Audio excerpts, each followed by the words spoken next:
রাজ্যে বেশ কয়েকদিনের দীর্ঘ টানা প্রবল ভয়াবহ বন্যায় দক্ষিণ ত্রিপুরা জেলা জুড়ে কৃষকরা সর্বশান্ত হয়ে পড়েন। এমনিতেই দক্ষিণ ত্রিপুরা জেলাতে বেশিরভাগ অংশের জনগণ কৃষিকাজের ওপর নির্ভরশীল।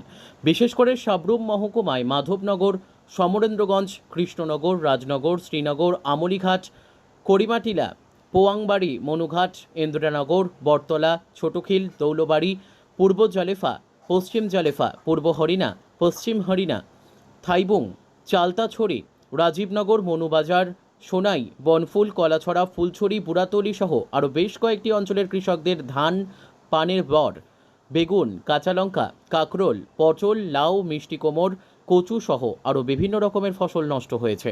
কৃষকরা জানান, গোবিন্দ মাঠে 1700 থেকে 1800 জন কৃষক এই মাঠে চাষবাস করে নিজেদের জীবন জীবিকা নির্বাহ করেন। এই টানা প্রবল বর্ষণের ফলে ভয়াবহ বন্যায় কৃষকদের সোনালী ফসল জলের তলায় নষ্ট হয়ে গেছে।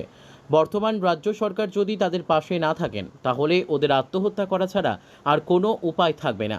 এ নিয়ে দক্ষিণ জেলার কৃষি আধিকারিকের যোগাযোগ করা হলে তিনি জানান, সমস্ত সেক্টর অফিসারদেরকে নির্দেশ দেওয়া হয়েছে সকল চাষিদের সাথে যোগাযোগ করে সরেজমিনে গিয়ে ক্ষয়ক্ষতির পরিমাণ নেওয়ার জন্য।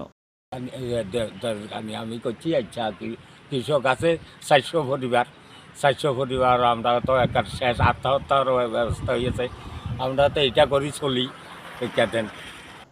Bureau report, news daily Bharat.